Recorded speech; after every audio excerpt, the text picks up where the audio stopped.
प्यारे बच्चों, स्वागत है। हम लोग पढ़ रहे हैं बीएससी फर्स्ट ईयर की सेमीकंडक्टर्स। पिछले लेक्चर में हमने ट्रांजिस्टर करैक्टरिस्टिक्स के बारे में स्टडी किया था और आज का हमारा लेक्चर भी ट्रांजिस्टर रिलेटेड ही है। आज हम ट्रांजिस्टर के पैरामीटर्स की स्टडी करेंगे, जिन्हें हम ट्रांजिस्टर कॉन्स्टेंट्स भी कहते हैं और गेन्स इन दी ट्रांजिस्टर भी कहते हैं। ये तीनों ही कॉन्फ़िगरेशन, जैसा कि आप जानते हैं, ट्रांजिस्टर को हम सर्किट में तीन कॉन्फ़िगरेशंस में कनेक्ट करते हैं: common base transistor circuit, common emitter transistor circuit, common collector transistor circuit. तीनों ही कॉन्फ़िगरेशन की जो पैरामीटर्स हैं उनकी स्टडी करेंगे। मैं बहुत ही इजी लैंग्वेज में, बहुत ही सिंपल भाषा में आपको ये समझाने की कोशिश करूँगा, मुख्य बातें नोट करते हुए, तो आपके टोटल जो कॉन्सेप्ट्स हैं वो क्लियर हो जाएंगे। बस शर्त यही है कि एक बार आप इस पूरे लेक्चर को ज़रूर देखें, उससे क्या होगा कि आपके कॉन्सेप्ट जो है वो क्लियर हो जाएंगे। यानी कि आज हम बात करेंगे, सबसे पहले हम transistor as a common base जो सर्किट है उसके पैरामीटर्स की बात करते हैं। यानी कि जो मैं बात कह रहा हूँ, कॉमन बेस ट्रांजिस्टर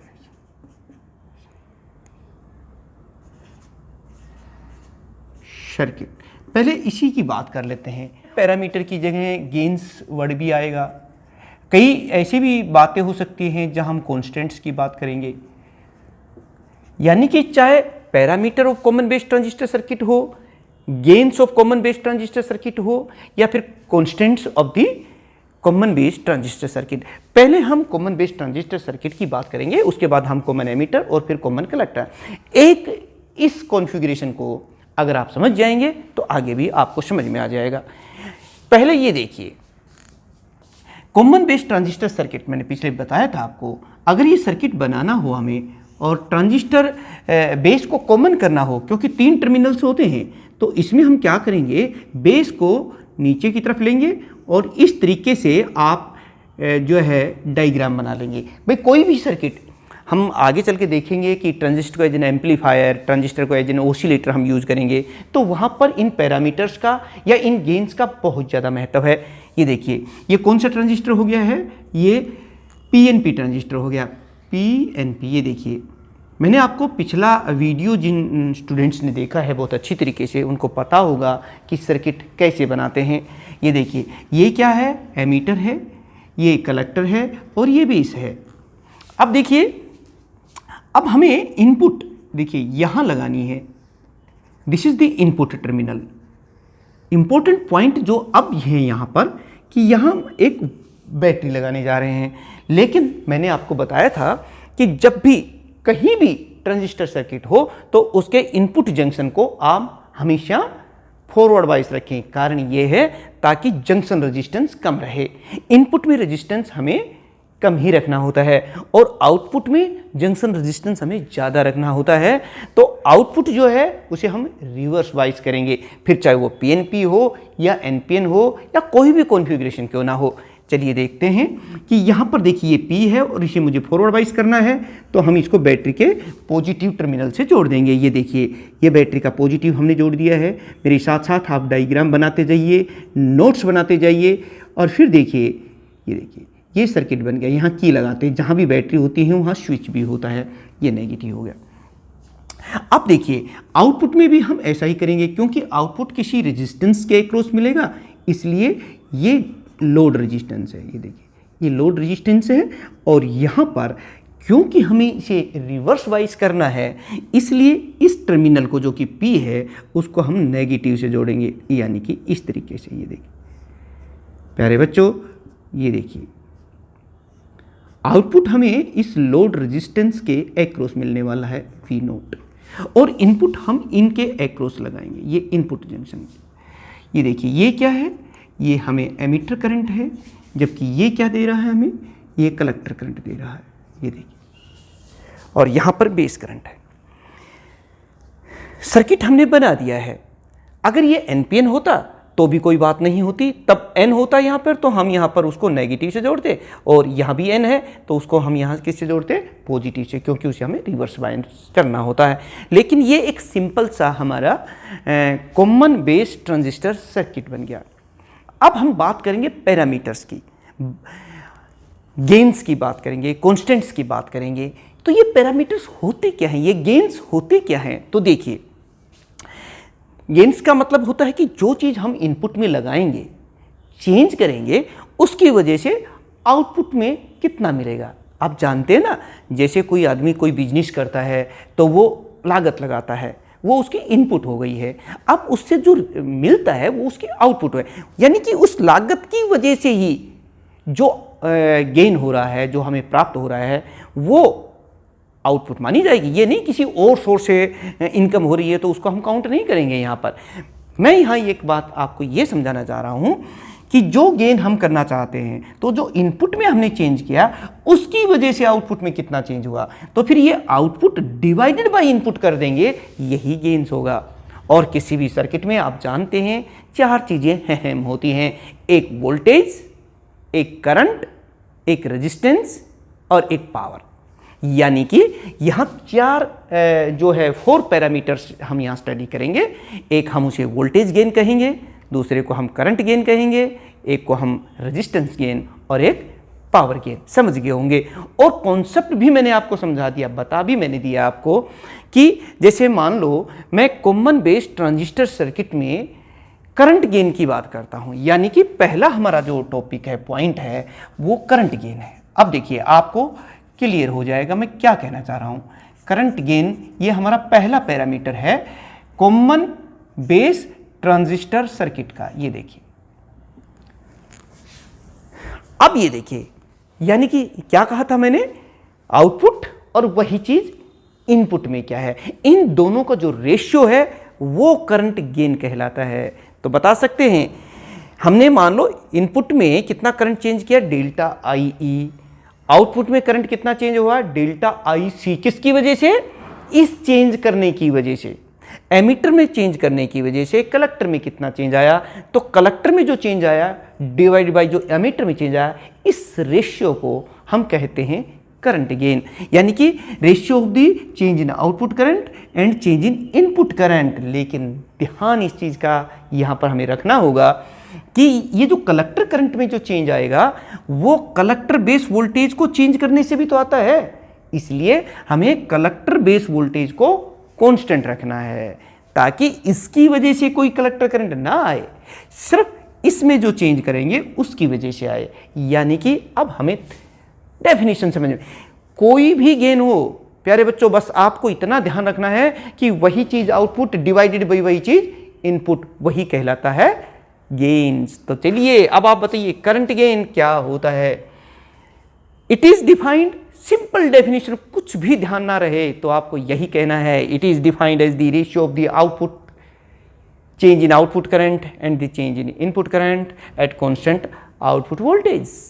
बस, लेकिन यहां तो हमें पता है आउटपुट में क्या है, कलेक्टर करंट, इनपुट में क्या है, एमीटर करंट। तो फिर गेन की क्या डेफिनेशन हुई, ये हुई, ये देखिए, it is defined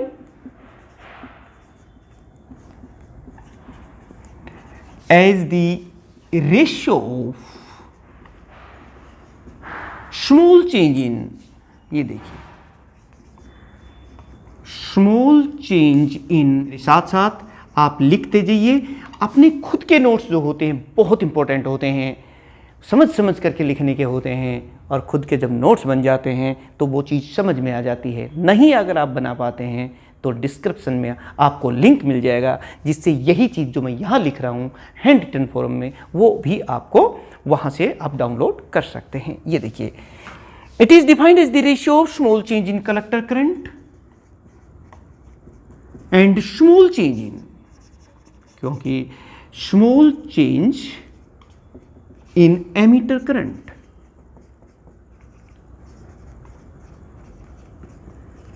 at constant.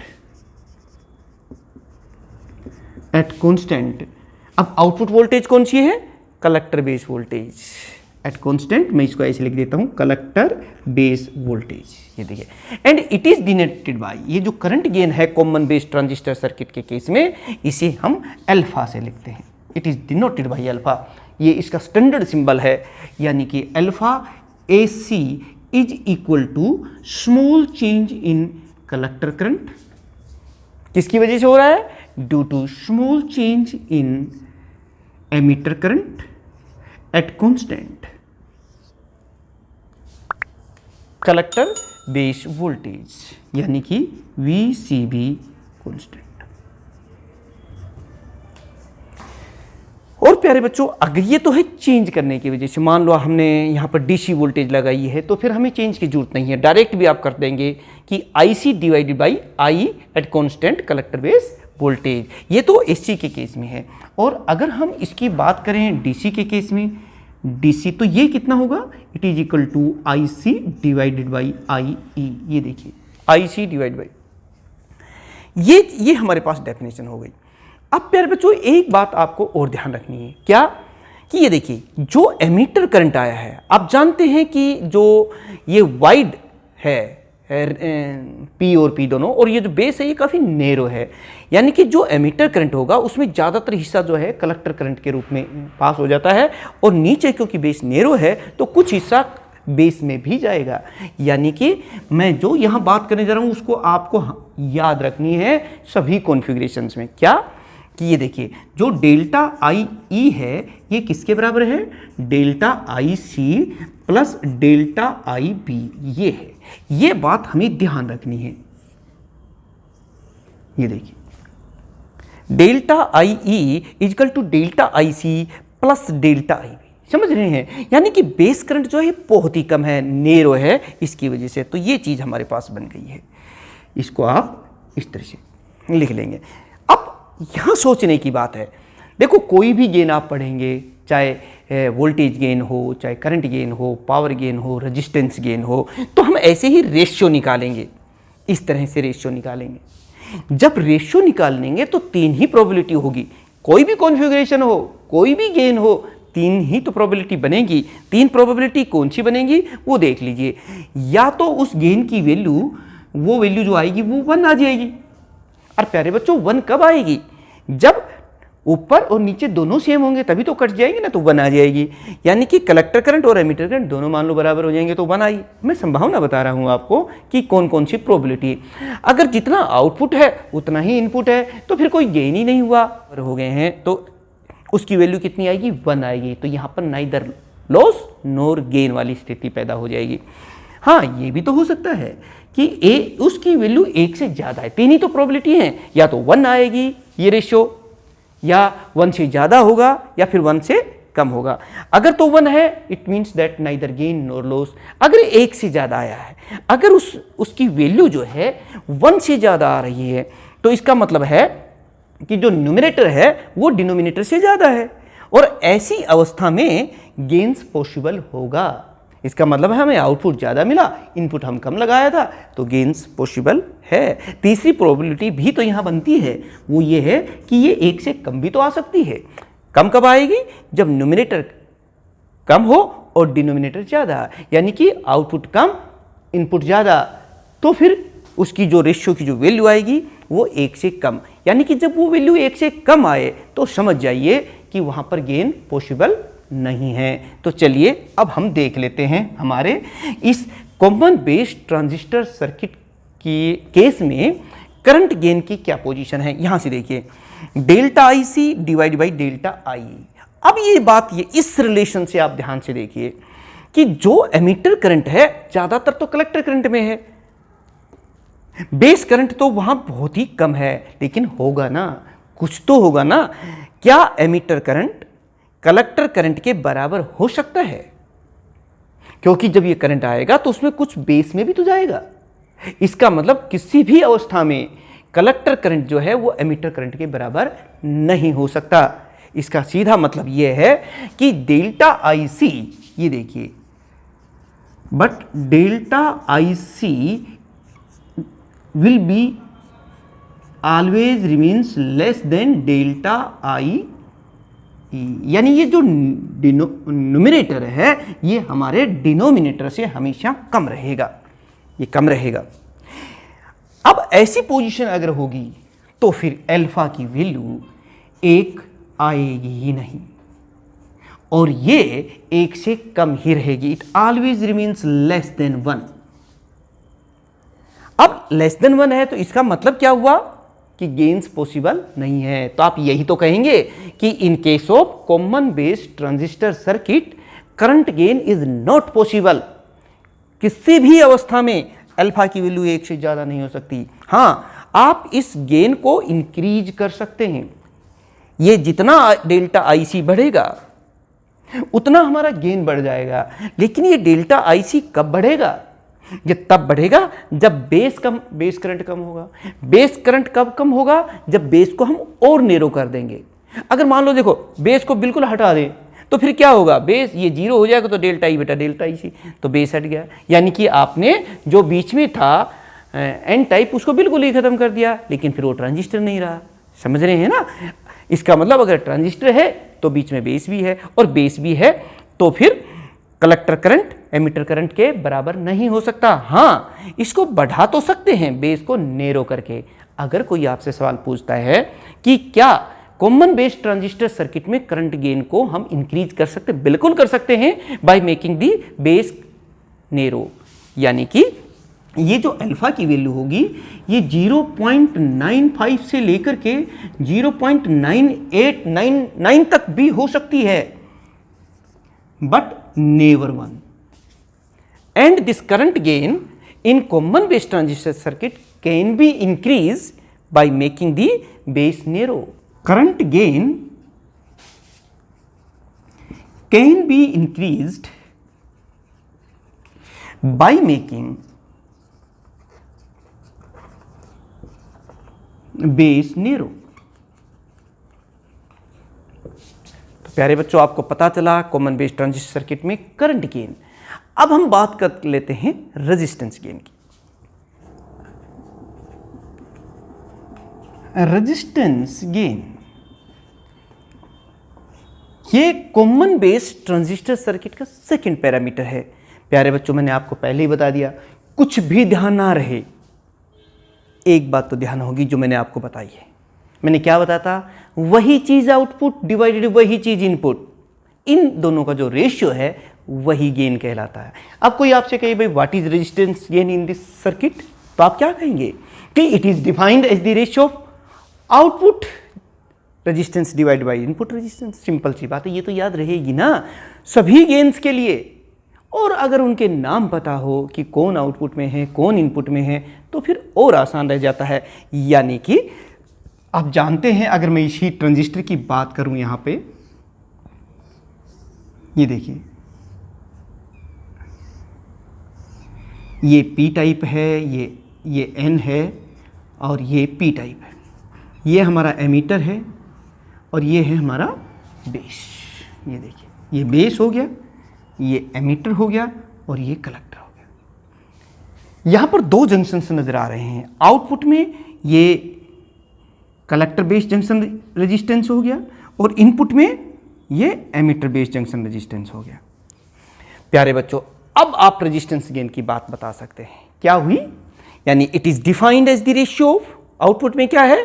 Collector base junction internal resistance and emitter base junction internal resistance. इनका जो रेशियो है ये रेजिस्टेंस गेन है। यानी कि आप लिखेंगे it is defined as the ratio,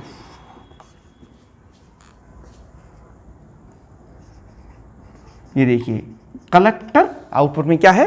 collector base, collector base, collector base junction internal resistance,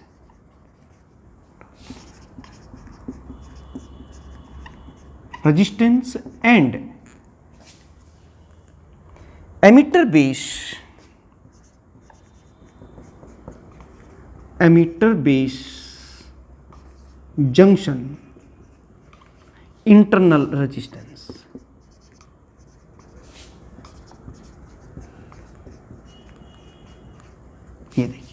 यानी कि आप कह सकते हैं कि जो रेजिस्टेंस हमारा गेन होगा उसको सीधे तौर पर अगर हम ये भी कहें कि output junction resistance divide by input junction resistance. अब यहाँ पर सोचने की बात, भाई आउटपुट जंक्शन रेजिस्टेंस ज़्यादा है या इनपुट जंक्शन रेजिस्टेंस ज़्यादा है? जाहिर है, हमने आपको बता रखा था कि आउटपुट को हमने रिवर्स बाइस किया हुआ है, इसलिए आउटपुट जंक्शन रेजिस्टेंस जो है वो इनपुट जंक्शन रेजिस्टेंस तो फॉरवर्ड बाइस है, और फॉरवर्ड बाइस का जो जंक्शन रेजिस्टेंस होता है वो हमेशा कम होता है, और रिवर्स बाइस जब हम किसी जंक्शन को कर देते हैं, पीएन जंक्शन डायोड को कर देते हैं, तो वो उसका जंक्शन ये आउटपुट जंक्शन रेजिस्टेंस इनपुट से ज़्यादा होगा, तो जो रेशियो आएगा it will be greater than 1। और जैसे मैंने पहले आपको बताया था कि जब ये राशि 1 से ज़्यादा आ जाए इसका मतलब resistance gain is high. Resistance gain is high in case of common base transistor circuit, यानी हम यही लिखेंगे यहां पर, resistance gain is high in common base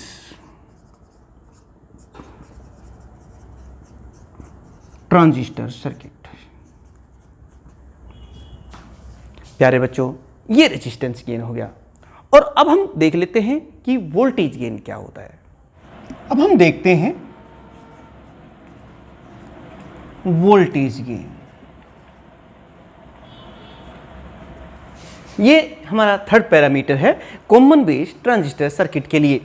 प्यारे बच्चों, एक तो जनरल डेफिनेशन आप बता ही सकते हो, मान लो कुछ भी नहीं पता हो तो मैंने आपको एक गुड बात बताई हुई है कि वही चीज़ आउटपुट डिवाइड बाय वही चीज़ इनपुट, यानी कि क्या कहोगे कि it is defined as the ratio of output voltage and input voltage. Simple सी बात है, यानी कि क्या लिखोगे, it is defined as the ratio of output voltage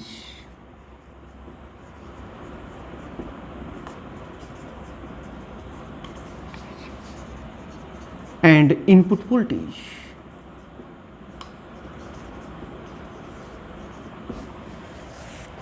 यानी कि जो हमारा वोल्टेज गेन बना वो क्या हुआ, आउटपुट वोल्टेज देखिए, आप देखिए ये V0 है तो हमने V0 लिख दिया, इनपुट वोल्टेज क्या है VI हो गया, ये हमारे पास इक्वेशन है। अब हम ये भी देख करके यहां बता सकते हैं कि आउटपुट वोल्टेज यहां कितनी है, ये देखिए, but V0 is equal to, Ohm's law लगा दीजिए, IC into RL,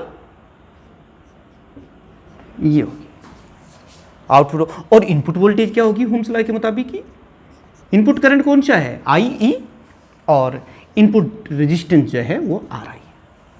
put these two values V0 and VE in this equation, तो हमारे पास गेन आ जाएगी। ये थे V0 क्या है IC into RL divided by VI क्या है, आप देख रहे हैं V इक्वल टू IR होता है ना, तो IE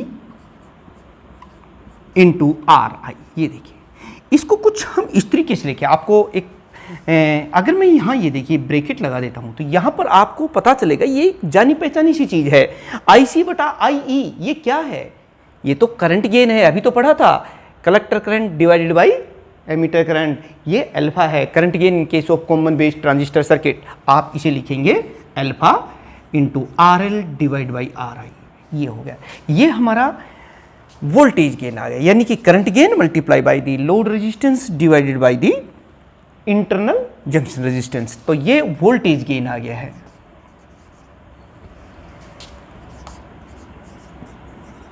वोल्टेज गेन। अब हमें क्या देखना है कि ये जो वैल्यू आप दिखाई दे रही है क्या ये 1 से ज़्यादा है, ये भी हमें देखना होगा, या 1 से कम है, या 1 है 1 है। तो यहाँ से देखिए करंट गेन की वैल्यू हम कह रहे थे कि ये भी 1 नहीं हो सकती, ये 1 से थोड़ी कमी रहती है, 0.95 से 0.98 तक, लेकिन RL की वैल्यू जो है ये RI से बहुत ज़्यादा है, यानी कि आप ये कहेंगे alpha is less than 1 but RL is very very much greater then RI। अगर इन दोनों पॉइंट्स को हम ध्यान में रखें तो हमें पता चलेगा कि जो न्यूमरेटर है वो हमारे डिनोमिनेटर से ज़्यादा है, इसका मतलब है इसकी जो वैल्यू आएगी that will be greater than 1। और जब 1 से 1 से ज़्यादा आ जाती है, if it comes greater than 1, it means that the voltage gain is high. आप यही लिखेंगे कि इन case of common base transistor circuit the voltage gain is high. जब भी 1 से ऊपर आ जाए तो ये हो गया। पावर गेन, ये नेक्स्ट पैरामीटर है। तो इसमें भी वही डेफिनेशन कि भाई output power divided by input power, यानी कि power gain is defined as the ratio of output power divided by input power. यही तो डेफिनेशन हुई। It is defined as the ratio of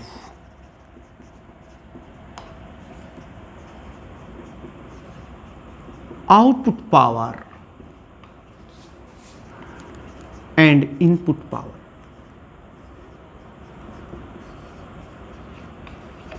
यानी पावर गेन जो है it is equal to output power divided by input power.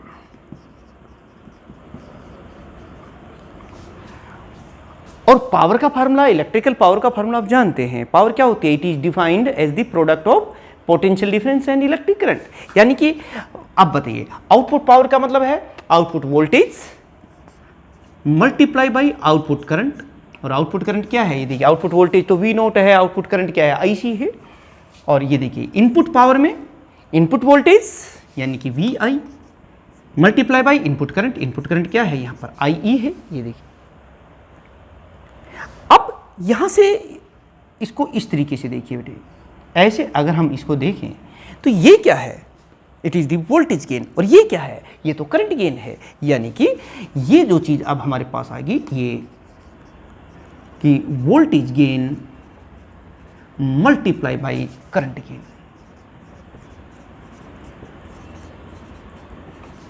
यानी कि power gain is defined, power gain is defined as the product of voltage gain and the current gain. अब देखिए, current gain तो high नहीं है। Current gain जो है इसकी वैल्यू तो 1 से कम ही है, लेकिन ये जो वोल्टेज गेन है ये 1 से काफ़ी ज़्यादा है। इसका मतलब ये हुआ कि voltage gain is very high in case of common base transistor circuit, जो कहीं पर भी यूज करेंगे हम, चाहे एम्पलीफायर के रूप में या ऑसिलेटर के रूप में। तो ये वोल्टेज गेन हो गया प्यारे बच्चों। तो आपने देखा कि ये there are 4 gains which we have study here in case of common base transistor circuit. ठीक ऐसे ही अब हम देखते हैं कि अगर ये कॉमन बेस ट्रांजिस्टर सर्किट ना हो करके कॉमन एमिटर ट्रांजिस्टर सर्किट है या फिर कॉमन कलेक्टर ट्रांजिस्टर सर्किट है, तब हम इन गेन्स को कैसे पढ़ेंगे। बिल्कुल यही डेफिनेशन है, यही मेन बातें हैं, इन्हीं को हम उस केस में भी देखेंगे। चलिए देख लेते हैं। पैरामीटर्स या फिर gains of common emitter transistor circuits. यानी कि कॉमन एमिटर ट्रांजिस्टर सर्किट के ये तमाम पैरामीटर्स, जैसे करंट गेन है, रेजिस्टेंस गेन है, वोल्टेज गेन है, पावर गेन है, जस्ट वैसे ही हम डिफाइन करेंगे जैसा कि हमने कॉमन बेस ट्रांजिस्टर सर्किट के केस में किया था। हाँ, सबसे पहले आप सर्किट बना दिए, एक सिंपल सा कॉमन एमिटर ट्रांजिस्टर सर्किट का। चलिए बनाते हैं, आप मेरे साथ साथ बनाते रहिए। ये हमने ट्रांजिस्टर ले लिया है और कॉमन एमिटर, जिसको हमें कॉमन करना होता है, इनपुट और आउटपुट दोनों में लेना है, उसे हम नीचे की तरफ ले लेते हैं। ये देखिए, ये है एमिटर और एमिटर पर हम निशान लगाते हैं एरो मार्क का, और ये है कलेक्टर और ये है एमिटर, और ये है हमारा बेस, ये है कलेक्टर और ये है एमिटर। और ये कौन सा ट्रांजिस्टर है आप जानते हैं, अंदर की तरफ एरो मार्क है, ये शो कर रहा है कि ये हमारा PNP ट्रांजिस्टर है। अब हम इनपुट जो है यहाँ लगाएंगे, यानी कि ये जो आप देखेंगे ये बेस करंट होगा जो कि इनपुट करंट होगा, और इनपुट टर्मिनल हमारा ये हो गया है, इस केस में ये लगाएंगे इनपुट वोल्टेज हम यहाँ पर, और ये कौन सा ट्रांजिस्टर है, PNP, और इनपुट जंक्शन डायोड को हम हमेशा फॉरवर्ड बाइस रखते हैं, इसलिए अब हम इसे फॉरवर्ड बाइस कर देते हैं। तो फॉरवर्ड बाइस क्योंकि ये N है, N टाइप है, तो फिर हम इसे किससे जोड़ेंगे, नेगेटिव से, बैटरी के नेगेटिव से जोड़ेंगे। हमेशा याद रखें ट्रांजिस्टर के, मैं बार बार एक बात बताता हूँ आपको कि इनपुट जंक्शन जो होता है उसे हमें हमेशा फॉरवर्ड बाइस रखना होता है, इसलिए नेगेटिव, और ये देखिए ये पॉजिटिव, और यहाँ पर स्विच लगा दिया है, ये हो गया। इनपुट वोल्टेज हम यहाँ लगाएंगे और ये हमारा जो बेस करंट है ये इनपुट करंट हो जाएगा। अब हम आउटपुट की बात कर लेते हैं। ये देखिए ये यहाँ से ये कलेक्टर है और ये जो है ये लोड रेजिस्टेंस है जिसके एक्रॉस हमें आउटपुट वोल्टेज मिलने वाली है। और क्योंकि ये आउटपुट जंक्शन है कलेक्टर एमीटर, इसे हमें रिवर्स वाइज करना है, तो फिर हम क्या करेंगे कि इसे रिवर्स वाइज कैसे करेंगे। ये देखिए ये P है, तो P को हम किससे जोड़ेंगे, इसको हम नेगेटिव से जोड़ेंगे। तो ये देखिए नेगेटिव से जोड़ देंगे हम इसको, ये नेगेटिव टर्मिनल, ये पॉजिटिव और ये नेगेटिव हमने जोड़ दिया है, और इसके एक्रॉस हमें मिलने वाला है आउटपुट वोल्टेज। और आउटपुट करंट क्या है यहाँ पर, ये हो जाएगा कलेक्टर करंट। तो ये सर्किट एक बार आप सिंपली पहले बना लें जिससे कि आपको पता चल जाएगा। अब एक एक करके मैं लिखूंगा नहीं, आप साथ साथ लिखते रहिएगा, धीरे वीडियो को करके अपनी नोट्स बनाइएगा, आवाज़ सुनिएगा। कुछ मैं लिख रहा हूँ वो लिखने में ज़्यादातर बच्चे कामयाब हो जाते हैं मन से जब वो काम करते हैं तो, लेकिन जो स्टूडेंट्स लिख नहीं पाए और उन्हें रेडीमेड हैंड रिटन नोट्स चाहिए तो वो डिस्क्रिप्शन में जाके लिंक लेकर के वहाँ से नोट्स डाउनलोड कर सकते हैं। चलिए देख लेते हैं। सबसे पहले मैं बात कर रहा हूँ यहाँ पर, पहला जो हमने पैरामीटर्स पढ़ा था वो करंट गेन था, तो यहाँ पर भी हम करंट गेन की ही बात कर लेते हैं। और मुझे डेफिनेशन बताने की ज़रूरत नहीं है, यहाँ हम वहाँ पर करंट गेन को हमने अल्फा से डिनोट किया था, यहाँ जो इसका स्टैंडर्ड नोटेशन है वो बीटा है, ठीक है। अब ये देखिए, अब खुद पॉइंट यहाँ से देखिए कि करंट गेन की मैं बात कर रहा हूँ, डेफिनेशन देने की ज़रूरत नहीं है मुझे, क्योंकि आप पहले से ही बोल रहे हैं, आप जानते हैं। कुछ भी ना पता हो तो हम इतना तो कह ही देंगे कि it is defined as the ratio of the output current and the input current, या फिर it is defined as the ratio of small change in output current and the small change in input current at constant output voltage, क्योंकि output voltage की वजह से भी तो current output current आएगा। हाँ, लेकिन जब यहाँ तो हमें सब कुछ स्पष्ट दिखाई दे रहा है, जब कोई चीज़ हमें स्पष्ट दिखाई दे रही है क्यों ना हम उसका नाम ले लें, नाम लेने से नॉलेज थोड़ा आपको ज़्यादा मिलेगा। जब नाम ले करके और पेपर में लिखोगे तो आपको ज़्यादा मार्क्स मिलेंगे। यानी कि आप क्या लिखेंगे, इट इज़ डिफाइंड, मैं बीटा से लिखता हूँ, इट इज़ डिफाइंड, ऐसे लिखेंगे आप, it is defined as the ratio of small change in collector current and small change in base current at constant collector emitter voltage. यानी it is defined as the ratio of small change in collector current and small change in base current at constant collector emitter voltage, ऐसे।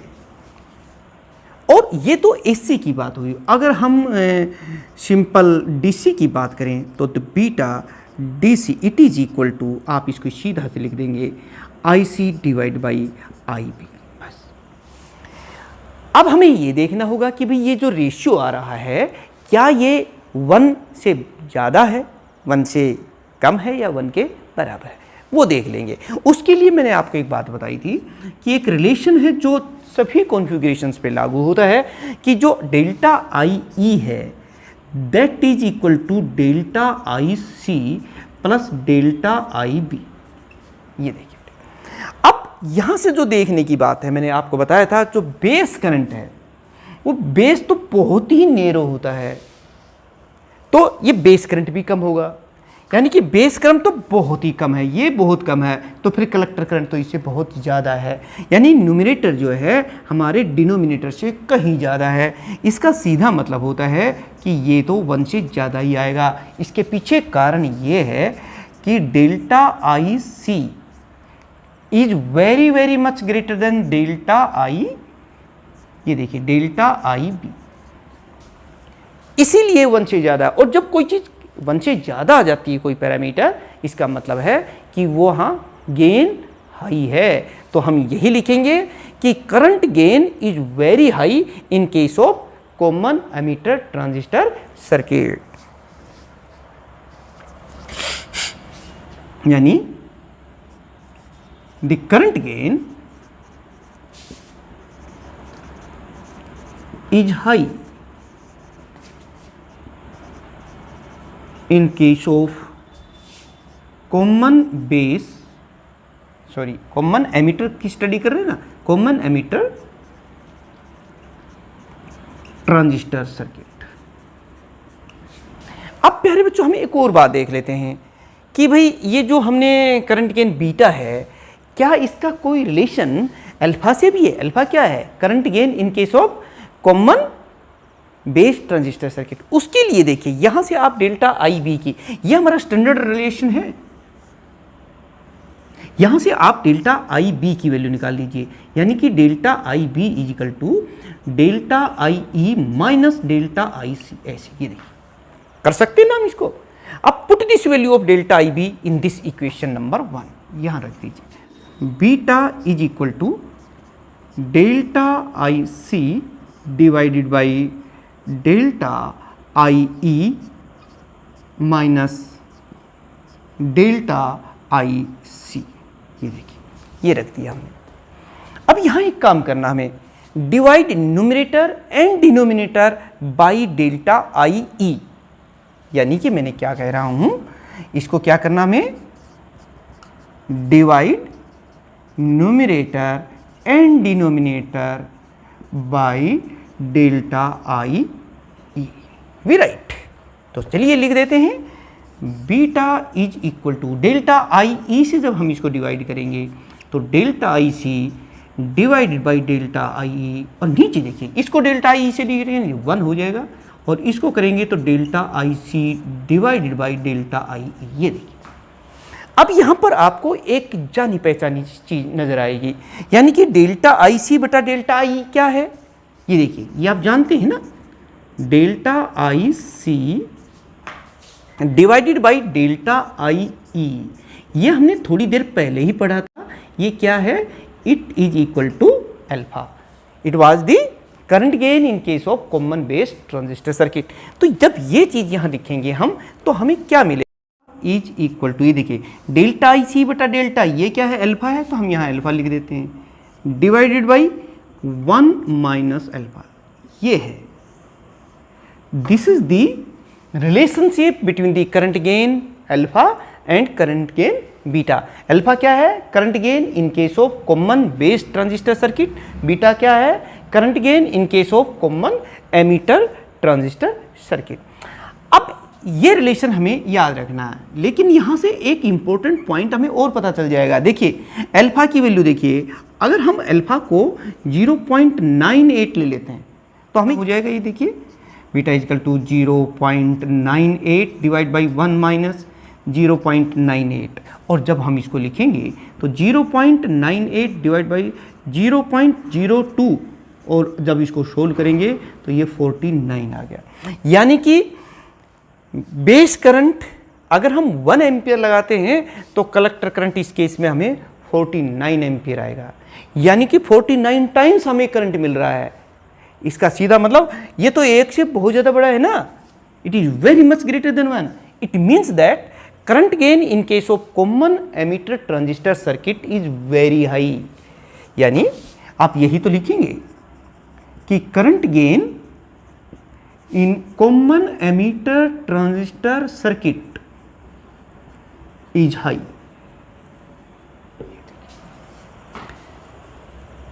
और प्यारे बच्चों ये था हमारा current gain in case of common emitter transistor circuit. अब हम देख लेते हैं रेजिस्टेंस गेन।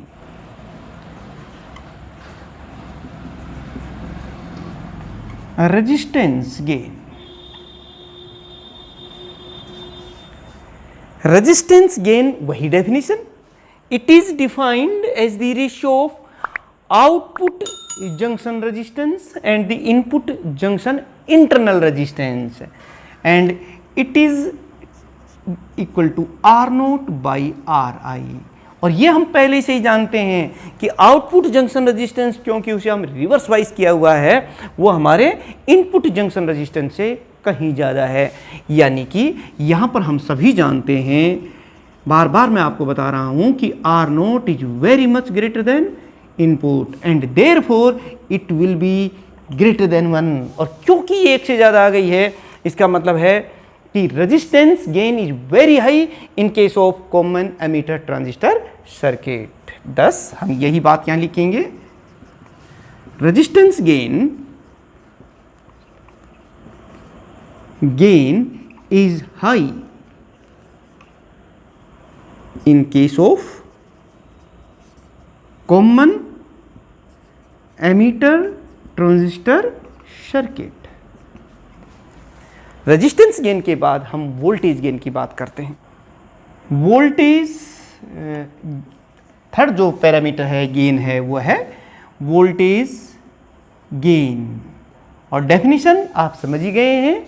इट इज लिखना है आपने, it is defined as the ratio of output voltage and the input voltage, यानी it is equal to output voltage divided by input voltage, equation 1। अब हम आउटपुट वोल्टेज और इनपुट वोल्टेज को निकाल लेते हैं according to the Ohm's law. Can you tell me what is the value of V naught? V naught is equal to, ये देखिए ये क्या है, IC into RL, IC into RL, V equal to I। और input voltage क्या होगी वो भी आप देख लीजिए। इनपुट वोल्टेज ये हमें नजर आ रही है, वो क्या है, इनपुट करंट क्या है, यहाँ पर बेस करंट है, इंटू इनपुट जंक्शन रेजिस्टेंस।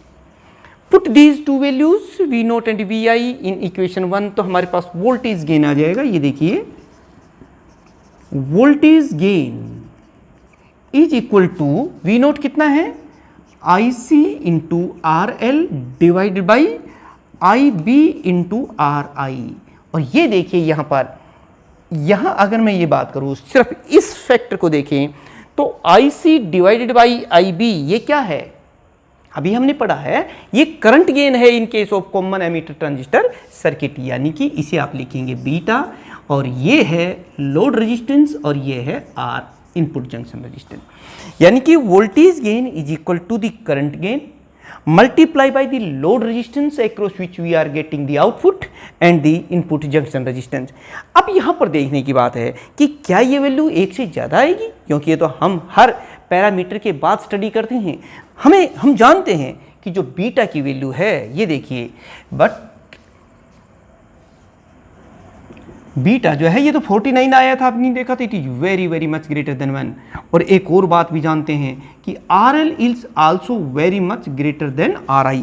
ये दोनों ही जो न्यूमिनेटर में हैं ये हमारे डिनोमिनेटर से काफ़ी ज़्यादा है, तो इनको मल्टीप्लाई करेंगे तो ये एक से कहीं ज़्यादा आएगा, बहुत ज़्यादा। It is very very much greater than 1। It means that voltage gain is very high in case of common emitter transistor circuit. जब किसी गेन की, पैरामीटर की या कांस्टेंट की वैल्यू एक से ज़्यादा आती है तो वहाँ पर गेन हाई होता है, यानी voltage gain is high, voltage gain is high in case of common emitter transistor circuit. और अब हम जो फोर्थ हमारा पैरामीटर है पावर गेन, उसको देख लेते हैं। पावर गेन, बिल्कुल वही बात, वही डेफिनेशन, जनरल वही, कि it is defined as the ratio of output power and input power, यानी कि power gain is equal to output power divided by input power. और आउटपुट पावर क्या होती है वो भी आप जानते हैं। ये देखिए आउटपुट पावर क्या होगी, पावर की डेफिनेशन हम जानते हैं ना, इलेक्ट्रिकल पावर क्या होती है, output voltage multiply by output current, V into I होती है पावर, तो ये हो जाएगी output voltage multiply by output current. Output voltage V naught है, आउटपुट करंट IC है, तो वो लिख दिया। और डिवाइड बाय इनपुट पावर क्या होगी, input voltage VI multiply by input current. Input current यहां बेस है तो हम बेस लिख देंगे, देखिए बेस करंट। अब यहां पर भी देखने की बात है बेटे, ये देखिए ये एक टर्म है जो हमारी जानी पहचानी है, ये वोल्टेज गेन है, और ये दूसरी टर्म है, ये करंट गेन है। इसी केस में ये देखिए, यानी कि power gain is defined as the product of voltage gain multiply by current gain. और हम सभी जानते हैं, अभी हमने स्टडी किया है कि जो वोल्टेज गेन है वो भी एक से ज़्यादा है, बहुत हाई है, और करंट गेन भी हाई है in case of common ammeter. यानी इन दोनों का प्रोडक्ट करेंगे तो वो एक से बहुत ज़्यादा आएगा, यानी कि it will comes out to be very much greater than 1। It means that power gain is high in case of common emitter transistor circuit. thus power gain is high in case of common emitter transistor circuit। तो प्यारे बच्चों, आपने देखा कि common emitter transistor circuit के case में ये चारों पैरामीटर्स या गेन्स या कांस्टेंट हैं, जैसे current gain, resistance gain, voltage gain और पावर गेन। ये क्या होता है और किस में करंट गेन हाई है या कोई भी पैरामीटर हाई है या लो है। हमने देखा कि इसमें सारे गेन्स हाई हैं, resistance gain, voltage gain, power gain, है ना, सभी करंट गेन। अब हम बात कर लेते हैं, अब ज़्यादा हमें ध्यान देने की जरूरत यहाँ नहीं है। देखिए, कलेक्टर और एमीटर दोनों में कोई बहुत ज़्यादा अंतर नहीं है। देखिए, अगर मैं यहाँ बात करता हूँ कि कॉमन कलेक्टर, तो बहुत ज़्यादा हमें चेंज करने की ज़रूरत नहीं है। क्या होगा ये देख लीजिए, ये जो एमीटर है ये ऊपर चला जाएगा क्योंकि कलेक्टर को हमें कॉमन करना है, ये ऐसे है, बस ये सर्किट बनना है क्योंकि ये अभी भी PNP ट्रांजिस्टर ही है। तो parameters gains in common collector transistor circuit में कोई ज़्यादा चेंज नहीं आएगा। इसलिए यहाँ पर देखिए, अब मैं करंट गेन की बात करता हूं, ये तो यहां तो बेस ही रहेगा, लेकिन इस बार यहां क्या हो गया है, ये एमीटर हो गया है। यहां पर करंट गेन को आप थोड़ा देख सकते हैं क्योंकि यहां पर अब आउटपुट में कलेक्टर करंट की जगह क्या आ गया है, emitter gain in case of common collector transistor circuit में, क्योंकि कलेक्टर को हमने क्या कर दिया, यहां पे कॉमन कर दिया है। तो फिर यहाँ जो करंट गेन है उसको थोड़ा देख लेते हैं क्योंकि वो बहुत बार यूज होता है।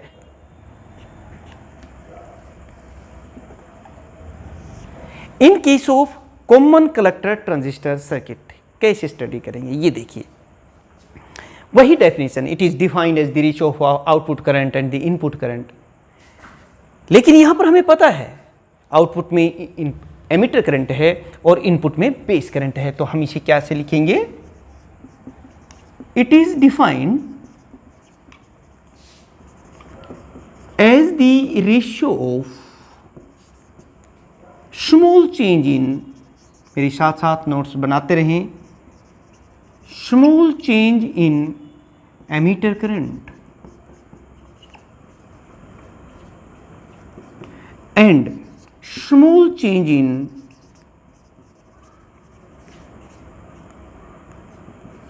Base current.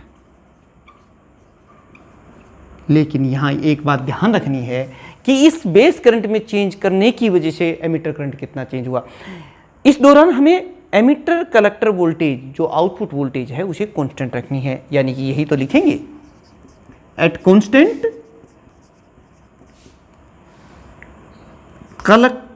Emitter collector voltage. ये देखिए, इट इज डिनोटेड बाई, इसे प्यारे बच्चों हम गामा से लिखते हैं। जैसे कॉमन बेस ट्रांजिस्टर केस में हमने करंट गेन पढ़ा तो उसे अल्फा से लिखते हैं। कॉमन एमीटर ट्रांजिस्टर सर्किट के केस में अभी हमने पढ़ा है, उसे हम क्या लिखते हैं, बीटा से। और कॉमन कलेक्टर ट्रांजिस्टर सर्किट के केस में हम उसे गामा से लिखते हैं, यानी कि करंट गेन। ये देखिए, ये क्या हो जाएगा, इट इज डिफाइंड एज, जैसे कि आप देख रहे हैं, small change in emitter current delta I E divide by small change in base current. ये देखिए at constant emitter collector voltage. और यहाँ पर ये बात भी देखने की है कि डेल्टा जो अगर ये डीसी के रूप में है तो हम इसको I E divide by I B ही लिखेंगे। प्यारे बच्चों, अब हम ये और देख लेते हैं कि क्या ये वैल्यू 1 से ज़्यादा आएगी। यहाँ से देखिए एमीटर करंट की वैल्यू तो सबसे ज़्यादा होती है यानी डेल्टा आई, और बेस करंट तो बहुत ही कम है। इसका मतलब इसकी जो न्यूमेरिकल वैल्यू है वो तो 1 से बहुत ज़्यादा आएगी। इसका मतलब ये हुआ कि current gain in case of common collector transistor circuit is very high, यानी current gain is very much high.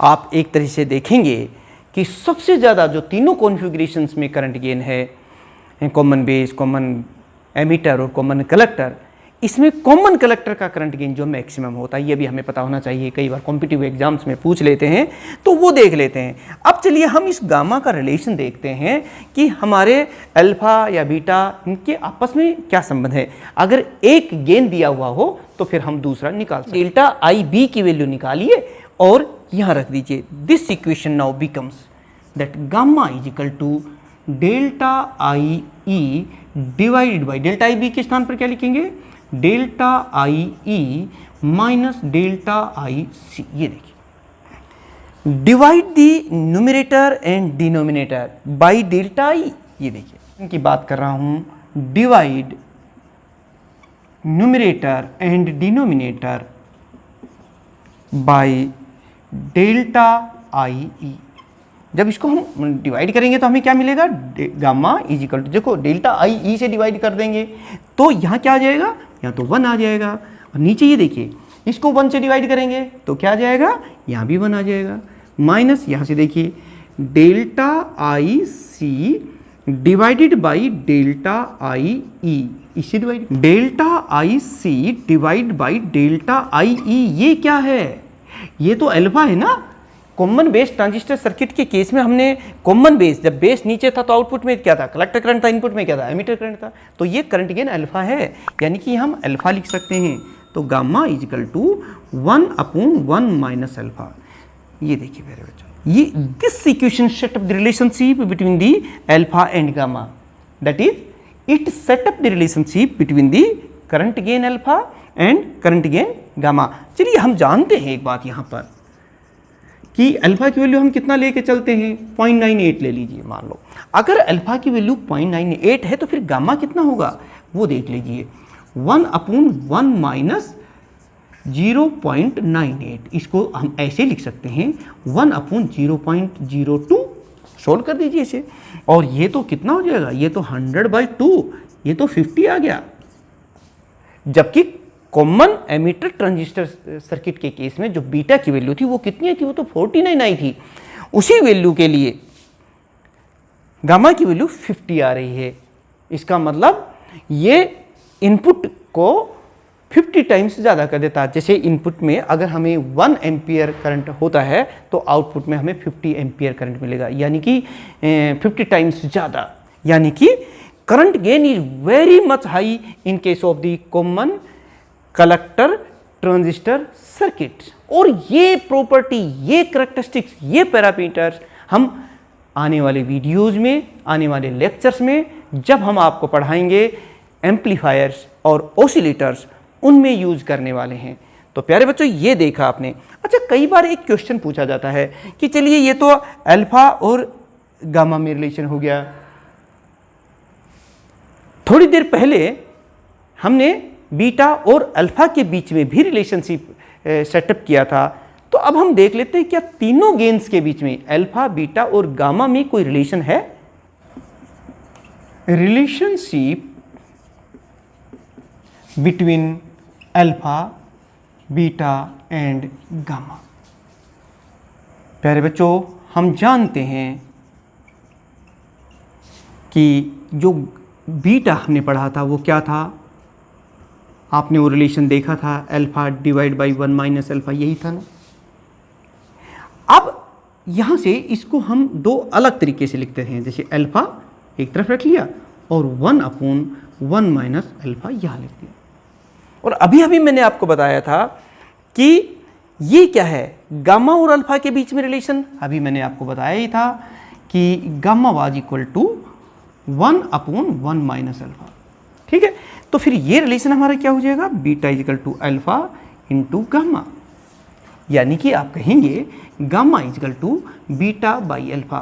तो this equation set up the relationship between the alpha, beta and gamma. अगर इनमें हमें दो गेन्स पता हो तो third gain जो है कॉन्फ़िगरेशन का जो गेन है वो हम निकाल सकते हैं। तो प्यारे बच्चों, ये तो हुई कॉमन कलेक्टर ट्रांजिस्टर सर्किट के करंट गेन्स की बात। और हमने यहाँ देखा कि सबसे ज़्यादा जो मैक्सिमम करंट गेन होता है वो कॉमन कलेक्टर ट्रांजिस्टर सर्किट के केस में होता है। फिर नंबर आता है कॉमन एमिटर ट्रांजिस्टर सर्किट और फिर कॉमन बेस ट्रांजिस्टर सर्किट। एक बात जो आप कहेंगे सर यहाँ आपने सिर्फ करंट गेन ही पढ़ाया है, आपने बाकी के रेजिस्टेंस गेन, वोल्टेज गेन या फिर पावर गेन क्यों नहीं पढ़ाया? प्यारे बच्चों, उसकी ज़रूरत ही नहीं है, कारण कि यहाँ पर एमिटर और कलेक्टर में बहुत ज़्यादा डिफरेंस नहीं है। थोड़ा रेजिस्टेंस का होता है, जंक्शन जो रेजिस्टेंस होता है उसका होता है, इसलिए जो केसेस हमने कॉमन एमिटर ट्रांजिस्टर सर्किट के केस में पढ़े थे बिल्कुल वैसे ही उतना ही होता है, चाहे वो रेजिस्टेंस गेन हो, वोल्टेज गेन हो या पावर गेन हो। तीनों ही gains common collector transistor circuit के केस में भी होते हैं। तो प्यारे बच्चों, क्योंकि समय ज़्यादा हो रहा है, आप कॉमन कलेक्टर ट्रांजिस्टर सर्किट के तो तीनों पैरामीटर्स हैं उनको आप खुद लिखें, कॉमन एमिटर ट्रांजिस्टर सर्किट के पैरामीटर्स को ध्यान देते हुए, और अपने नोट्स बनाइए, अच्छे अच्छे नोट्स बनाइएगा। तो आप देखेंगे धीरे धीरे फिजिक्स आपका फेवरेट सब्जेक्ट बन जाएगा। आपको फिजिक्स में किसी भी आर्टिकल में कोई डाउट नहीं रहने वाला है। इसलिए बस आपको तो इतना ही करना है कि पूरा लेक्चर ध्यान से पढ़ना है, सुनना है, साथ साथ में नोट्स बनाने हैं। अगर नोट्स की ज़रूरत हो तो डिस्क्रिप्शन में जा कर के आप लिंक ले करके और डाउनलोड कर सकते हैं। लेकिन जैसे ही लेक्चर आपको अच्छा लगे तो लाइक तो आप कर ही देना चाहिए, इससे आपकी प्रेजेंस का पता चलता है। इसको शेयर भी करें, और दूसरे जो साथी जब तक आप उनको बताएंगे नहीं तो उनको पता नहीं चलेगा कि आपको ये लेक्चर कैसा लगता है। तो प्यारे बच्चों, इसे लाइक, शेयर और सब्सक्राइब कर लें, बेल आइकन जरूर दबा दें। और बहुत इंपॉर्टेंट आर्टिकल आने वाले टाइम में हम लोग पढ़ेंगे एम्पलीफायर्स और ऑसिलेटर्स के ऊपर, जो हमारी नेक्स्ट यूनिट होगी। तो तब तक उन सभी स्टूडेंट्स ना जिन्होंने हाल ही में या तो इस चैनल को सब्सक्राइब किया है, शेयर किया है, या फिर जो है पूरा देखा है, पढ़ा है, उन सभी स्टूडेंट्स का मैं तहे दिल से धन्यवाद करता हूँ। Thank you very much.